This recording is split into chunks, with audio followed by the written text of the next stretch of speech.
तो दोस्तों एनसीईआरटी का जो दूसरा पार्ट था उसी का वीडियो थोड़ा सा लंबा हो गया था 1 घंटे का। तो थोड़ी सी टाइमिंग सेट है कि 1 घंटे पे ऑटोमेटिक बंद हो जाती है, इसीलिए थोड़ा सा जो पार्ट छूट गया है उसी पे 10-15 मिनट की बात है, डिस्कस करके इसको भी खत्म कर दिया जाता है। ठीक है ना।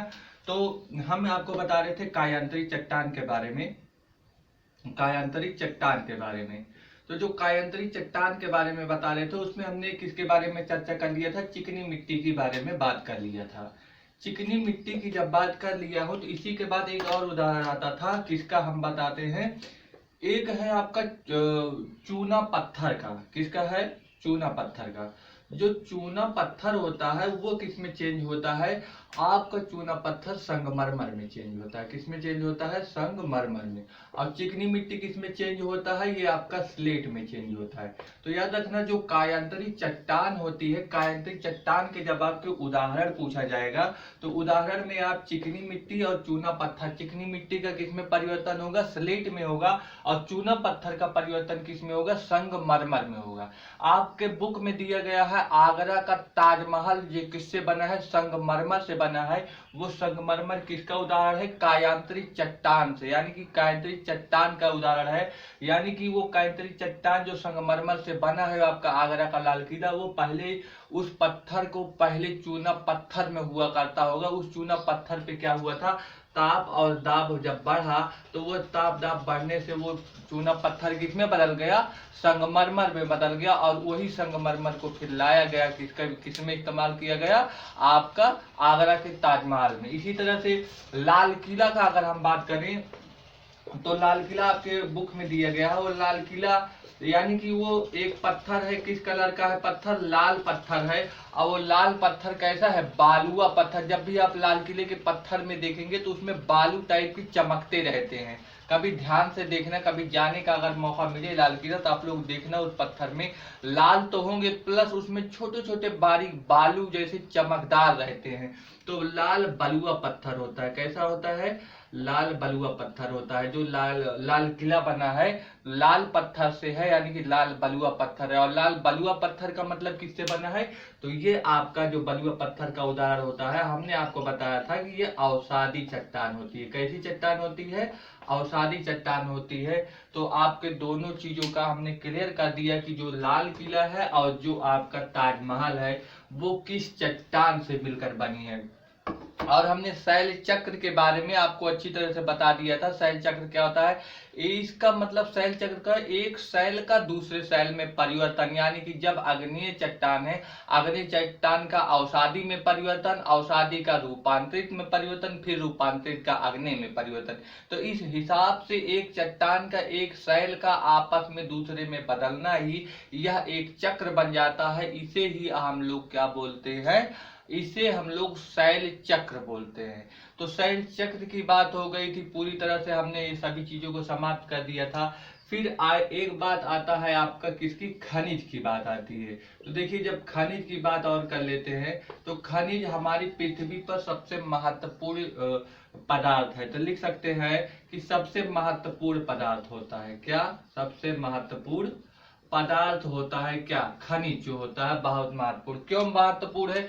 क्योंकि इसी खनिज पदार्थ से, जो यह खनिज पदार्थ है, इसी खनिज पदार्थ से क्या बनता है आपका? इसी खनिज पदार्थ से शैल का निर्माण होता है। शैल का निर्माण यानी कि जो हम 3 प्रकार के शैल देखते हैं, आग्नेय, अवसादी, रूपांतरी, ये सभी चीजें किस चीजों से मिलकर? इन्हीं खनिज पदार्थों से ही मिलकर शैल बने होते हैं। और शैल हमारे पर्पटी का हिस्सा है।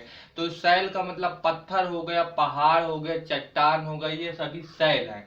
इन सभी का निर्माण इन्हीं खनिज पदार्थों से हुआ है। अब खनिज पदार्थ में कौन कौन से चीजों में किस किस रूप में प्रयोग होता है? तो खनिज पदार्थ का ईंधन के रूप में भी हम प्रयोग देखते हैं, कारखानों में इसका प्रयोग देखते हैं, और औषधि के रूप में भी इसका प्रयोग देखते हैं, और आपका अगर और बोले तो आभूषणों के रूप में भी इसका प्रयोग देखते हैं। तो अनेक प्रकार से ईंधन में आप समझते हैं कि आपका पेट्रोल हो गया, डीजल हो गया, गैस हो गया, इन सभी चीजों का। कारखानों में आपका लोहा हो गया, स्टील हो गया, तो कारखानों में इसका उपयोग किस लिए होता है? लोहा के रूप में होता है, स्टील के रूप में होता है, औषधि के रूप में। अनेक प्रकार से ऐसे मिनरल्स होते हैं, खनिज होते हैं जो औषधि में केमिकल तत्व होते हैं, जो किसमें यूज होते हैं? औषधि के रूप में। तो इसका मतलब औषधि में अनेक प्रकार के केमिकल होते हैं जो खनिज के रूप में यूज होते हैं, तो उसका इस्तेमाल होते हैं। आभूषणों के रूप में सोना, आपका चांदी हो गया, सोना हो गया, चांदी हो गया, इन सभी चीजों का आभूषणों के रूप में यूज होता है। और अगर हम खनिज के बारे में बात करें तो खनिज दो चीजों पर महत्वपूर्ण होता है। इसका दो चीज क्या होती है? पहला है आपका भौतिक गुणधर्म होता है। क्या होता है? भौतिक गुणधर्म। और आपका रासायनिक, भौतिक और रासायनिक। तो रासायनिक जो तत्व होता है, रासायनिक मिश्रण जो होता है, उसकी बात की है। तो ये दोनों चीजें निश्चित होनी चाहिए। इसका मतलब जो भौतिक गुणधर्म है ये भी क्या हो? निश्चित होनी चाहिए। और जो आपका रासायनिक मिश्रण है ये भी निश्चित होनी चाहिए, तभी आपका खनिज बनेगा। अगर मान लीजिए आपका उस मात्रा में निश्चित मात्रा नहीं है तो उस खनिज में दिक्कतें हो जाएगी। वो खनिज का जो रूप होना चाहिए वो रूप नहीं होता। जैसे मान लीजिए अगर हम सोना की बात करें, सोना 24 कैरेट का सोना एकदम शुद्ध होता है। तो इसका मतलब उसके मिनरल जो खनिज है उसमें कौन कौन से मिश्रण किस अनुपात में है ताकि वो 24 कैरेट का शुद्ध बने। लेकिन अगर जब वही अनुपात ही गड़बड़ हो जाएगा, डिस्टर्ब हो जाएगा रेशियो, तो वो 24 कैरेट का सोना नहीं रह जाए, उसमें कुछ और खनिज मिश्रित होकर बन जाते हैं।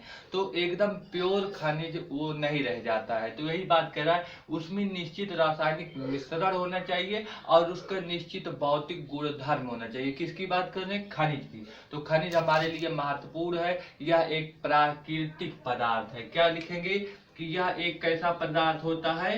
प्राकृतिक पदार्थ होता है खनिज। तो खनिज एक प्राकृतिक पदार्थ होता है जिसका एक निश्चित भौतिक गुणधर्म तथा निश्चित रासायनिक मिश्रण होता है, जो अनेक चीजों के लिए प्रयोग किया जाता है, ईंधन के रूप में, कारखानों के रूप में, औषधि के रूप में और आभूषणों के रूप में इस्तेमाल होता है। और क्या बताएंगे? जो ये खनिज होता है, खनिज पदार्थ से ही आपका क्या निर्माण होता है? सेल का निर्माण होता है। आई थिंक ये चीजें हमने खनिज को लेकर आपको बता दी है कि खनिज क्या होता है। अगर थोड़ी सी और बात करें सेल का उपयोग, खनिज का तो उपयोग हमने बता दिया आपको ना, तो सेल के उपयोग की अगर हम बात करें कि सेल का उपयोग किस तरह से होता है, तो सेल का उपयोग जो होता है आपका सड़क बनाने में करते हैं हम लोग, घर बनाने में करते हैं और इमारत बनाने में करते हैं ना। तो इनका उपयोग इन तीन चीजों को बनाने में करते हैं। और कभी कभी इस सेल का मतलब हमने क्या बताया कि सेल होता क्या है? पत्थर होता है, यानी कि गिट्टी होती है। क्या होती है? गिट्टी, पत्थर या चट्टान, ये सभी क्या कहलाते हैं? सेल कहलाते हैं। जब गिट्टी की बात करते हैं तो इसका मतलब सेल का प्रयोग खेल के रूप में भी हम लोग करते हैं। खेल के रूप में, खेल के रूप में हम लोग, एक होता है 5 गुट्टी वाला नियम होता है, 5 गुट्टी का खेल होता है। एक 7 वाला होता है, 7 पत्थर ले लेते हैं, 7 पत्थरों का भी खेल होता है। और एक आपका होता है चिकिबिड्डी होता है, चिकिबिड्डी जिसे बोलते हैं, चिकिबिड्डी जिसे हम बोलते हैं, चिकिबिड्डी खेल होता है। तो ये क्या होता है? जो 5 गुट्टी वाला है इसे हम लोग कहते हैं 5 गुट्टिया। इसे हम लोग क्या कहते हैं? 5 गुट्टिया खेल कहते हैं। जो आप लोग 5 गुट्टी को लेकर, 5 पत्थरों को लेकर खेल खेलते होगे। 7 पत्थरों वालों को पिट्ठू बोलते हैं। क्या बोलते हैं? पिट्ठू खेल बोलते हैं 7 पत्थर को, जिसे हम लोग 7 कोठवा बोलते हैं, कोठा बना लेते हैं और वो पिट्ठू टाइप का, मतलब उसे पिट्ठू खेल बोलते हैं, ठीक ना। जिसे 7 कोठिया बोलते हैं खेल खेलना। और हो गया था चिटकी, इसमें कीट कीट कित्ता वाला जो खेलते हैं, कीट कीट खेल होता है, जिसमें एक पत्थर होता है, कोठे बनाकर एक लंगड़े पैर से चलते हैं। और इसी चिकबिड्डी खेल में ही 7 पत्थरों को ऊपर नीचे रखकर मारा जाता है एक पत्थर से, वो भी इसी चीज में ही शामिल होता है। तो ये आपका खेल के रूप में भी इस तरह के खेल और सड़क, घर, इमारत बनाने में सैल का प्रयोग इम्पोर्टेंट है। सड़क बनाने में देखते हैं छोटी छोटी गिट्टियां रहती है ना, सड़क पर डाल देते हैं, पहले बड़ी गिट्टी डालते हैं फिर छोटी गिट्टी, तो सड़क बनाने में। घर बनाने में कैसे होता है, घर के जो आपका ऊपर का छत होता है, छत बनाने में भी गिट्टियों का इस्तेमाल होता है। उसी तरह से इमारत बनाने में भी गिट्टियों का इस्तेमाल होता है। तो ये चीज हो गया सैल के उपयोग। जब आपके सैल के उपयोग के एग्जाम्पल या उदाहरण पूछेगा तो आप लोग इस तरह से बता देंगे, ठीक है ना। तो हमने अभी तक जो सारे आयामों को डिस्कस कर लिया, उसमें अगर आपसे पूछा जाएगा कि बेसाल्ट का उपयोग बताओ, बेसाल्ट का उपयोग क्या होता है, बेसाल्ट का या ग्रेनाइट का। तो बेसाल्ट के बारे में हमने बताया था कि जो बेसाल्ट होता है कौन सी चट्टान होती है, बेसाल्ट बाहर निकलता है और ठंडा होता है, यानी कि बाहर निकलने वाला हमने बोला था कौन सा, बहिर्भेदी आग्नेय चट्टान। क्या बोला था हमने, बहिर्भेदी आग्नेय चट्टान। तो बेसाल के उदाहरण में कौन सा चट्टान होता है, बहिर्भेदी आग्नेय चट्टान। जबकि ग्रेनाइट में अगर हम बात करें तो जो अंदर ही, पृथ्वी के अंदर में ही ठंडा हो जाए, फटकर बाहर ना निकले, वैसी चट्टानों को ग्रेनाइट बोलते हैं और इसे ही हम बोलते हैं अंतर्भेदी आग्नेय चट्टान। आग्नेय चट्टान यानी कि जब आपसे पूछा जाएगा कि ग्रेनाइट कौन सी चट्टान होती है, आग्नेय चट्टान, फिर बोलोगे आग्नेय चट्टानों में कौन सा है, अंतर्भेदी। क्योंकि आग्नेय चट्टान दो प्रकार के होते हैं, हमने आपको बताया था पिछले वीडियो में, आप लोग जाइए। एक होता है बहिर्भेदी, एक होता है बहिर्भेदी आग्नेय चट्टान, एक होता है अंतर्भेदी आग्नेय चट्टान। तो बहिर्भेदी क्या होता है, जो पूरी तरह से मैग्मा फटकर बाहर चला आता है, गिरता है, वो ठंडा होता है तो बहिर्भेदी। और जब फटकर बाहर ना आए, अंदर ही रह जाए, तो वो अंतर्भेदी। जब बेसाल्ट की बात करिए थे हमने, तो ये बोला था कि यह बारीक होता है, बारीक। और जब ग्रेनाइट का बोला था तो हमने बोला था कि यह अनाज, यानी कि मोटे मोटे अनाजों वाला होता है, यानी कि मोटे मोटे होते हैं, मोटे मोटे टुकड़े होते हैं इसके, ठीक है ना, मोटे मोटे दानों वाले होते हैं ये, ठीक। फिर हमने बोला था कि उसका उदाहरण भारत में कहाँ पर है, दक्कन के पठार। उदाहरण अगर हमसे पूछा जाएगा कि बेसाल्ट का उदाहरण भारत में कहाँ है, तो दक्कन के पठार को आप लोग बोलेंगे। और ग्रेनाइट की अगर हम बात करें तो हमने बोला था ये सिलबट्टा होता है, एक पत्थर से दूसरे पत्थर से मसालों को पीसने के लिए या लेई बनाने के लिए जो अनाजों को बारीक किया जाता है ताकि लेई बना सके, या अनाजों के टुकड़े करने के लिए किस पत्थर का इस्तेमाल करते हैं हम लोग, ग्रेनाइट का। यानी कि जो मशीनें होती हैं, जो धान की मशीनें या अन्य मशीनें जो जिसमें पत्थर लगे होते हैं, अनाजों को पीसते हैं, वो कौन से पत्थर होते हैं आपके, ग्रेनाइट के पत्थर होते हैं। ये बात क्लियर हो रहा होगा आपको। तो ये सभी चीजें आपके आग्नेय चट्टान के बारे में हमने बात कर लिया था। अच्छा, आप एक बात ये बताइए कि जीवाश्म किस चट्टान में मिलते हैं, जीवाश्म। अगर हम जीवाश्म की बात करेंगे तो जीवाश्म हमारे किस में मिलते हैं, अवसादी चट्टान में मिलते हैं। क्यों, क्योंकि जो बहुत सारे छोटे छोटे चट्टान होते हैं, वो छोटे छोटे चट्टान कहाँ से आते हैं, वो आग्नेय चट्टान। जब आग्नेय चट्टान क्या होता है, ये आग्नेय चट्टान है, जब ये टूटता है, चिटकता है, ये चिटक कर टूट कर इधर आता है, किसके जरिए, हमने बताया था वायु और जल के जरिए। जब ये आता है तो आने के बाद इसको अनेक पेड़ पौधे, जीव जंतुओं से इसका संपर्क होता है, यहाँ पर से छूते हैं, इस चट्टान के ऊपर आते हैं, छूते हैं, तो ये जब परत दर परत जम जाती है तो इसमें जीवाश्म की मात्रा पाई जाती है। तो ये चीज आपसे पूछा जा सकता है किस चट्टान को। एक चीज और याद रखना, आपके बुक में कायांतरित चट्टान दिया है, तो कायांतरित चट्टान का एक और नाम होता है, इसे हम रूपांतरित चट्टान भी बोलते हैं। क्या बोलते हैं, रूपांतरित चट्टान बोलते हैं, ठीक है ना, क्योंकि यह रूप बदल जाता है, इसीलिए रूपांतरित चट्टान। तो मुझे लगता है हमने सारी चीजों को डिस्कस कर लिया है।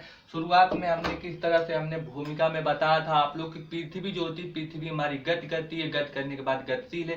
पृथ्वी में फिर परिवर्तन होता है, परिवर्तन बाह्य रूप से, आंतरिक रूप से होता है, क्योंकि अंदर में हो रहा है। हमारा चैप्टर आंतरिक भाग का, इसलिए अंदर के भाग को हमें जानना है। अंदर के भागों में क्या जानना है कि इसमें कौन से पदार्थ है, क्या क्या इसमें पदार्थ कौन कौन से लगे हैं। फिर हमने बताया था कि जब इसके आंतरिक भागों में जाएंगे तो परपट्टी, मेंटल और क्रोड की बात बताए थे। परपट्टी को हमने दो भाग भागों में बांटा था। उसमें बताया था कि क्या है, पहला बताया था कि आपका महाद्वीपीय परपटी है, दूसरा आपका महासागरीय परपटी। महाद्वीपीय परपटी 35 किलोमीटर होता है, जबकि महासागरीय परपटी 5 किलोमीटर होता है। और फिर हमने इसी में ही बताया था कि ये सियाल होता है महाद्वीपीय, और महासागरीय सीमा होता है, ठीक है ना। और फिर आगे जाते थे, जब उसमें मेंटल में जाते थे तो उसकी गहराई को हमने 2900 किलोमीटर बताया था। फिर जब उसी पे क्रूड पर जाते थे तो क्रूड पे हमने बताया था कि इसकी त्रिज्या 3500 किलोमीटर है। अत्यधिक अत्यताप और दाब वाला क्षेत्र होता है, यहाँ पर सभी चीजें गल जाती हैं। फिर इसी में हमने बताया था कि जो ये होता है क्रूड, ये नीफा से मिलकर बना, नीफे यानी कि निकिल और फेरस यानी कि निकिल और आयरन से मिलकर इसमें जो मिनरल्स होते हैं, खनिज होते हैं, यही तो पाए जाते हैं। तो इस तरह से हमने पूरी तरह चर्चा करके हमने इसके बारे में बता दिया था, किसके बारे में, पृथ्वी के अंदर के बारे में। तो जब उसको बात कर लिया था, फिर सेल पे आया था। सेल की तो आगे हमने डिस्कशन किया है। तो हमारा पूरी तरह से एनसीईआरटी क्लास 7 का लेसन 2 पूरी तरह से समाप्त हो गया है। इसके अगला जो वीडियो आएगा वो प्रश्नोत्तर डिस्कशन का रहेगा। पूरी तरह से सभी प्रश्नोत्तर को हम यहाँ डिस्कस करेंगे। ये थोड़ी सी 5-10 मिनट की क्लास थी, छूट गई थी, इसीलिए इसको हमने पूरा कर दिया है। आप लोग अच्छी तरह से इसे बेहद इंजॉय के साथ इसे देखिए और अपनी क्लास को बेहतर बनाइए, अपने नोट्स को बेहतर बनाइए। एक बार इसे देख लेंगे, समझ लेंगे तो ऐसी कोई क्वेश्चन नहीं है कि आप इस चैप्टर से रिलेटेड ना कर पाए, ठीक है ना। तो हम इस तरह से आपको समझाए हैं, यदि आप समझ गए हैं तो कोई भी क्वेश्चन बना दे आपके सामने, आप लोग उसको कर ले जाएंगे, ठीक। तो अगर वीडियो आपको अच्छा लगा है तो शेयर जरूर कर लें, सब्सक्राइब कर लें, क्योंकि एनसीईआरटी के समस्त चीजों को हम ऐसे करके आपको बताते जाएंगे। और अगर आप सब्सक्राइब किए रहेंगे तो आपको ये अत्यधिक लाभ पहुंचाएगा, ठीक। तो आप लोगों से एक चीज रिक्वेस्ट करता हूं कि आप लोग इसे शेयर जरूर करें और सब्सक्राइब कर लें, ताकि आपको जो वीडियो है प्रॉपर मिलता रहे। और बेल वाला घंटी को जरूर दबा लें, ताकि नोटिफिकेशन भी आपको मिलता रहे जब कोई वीडियो अपलोड हो, ठीक है ना। तो मिलते हैं अगले वीडियो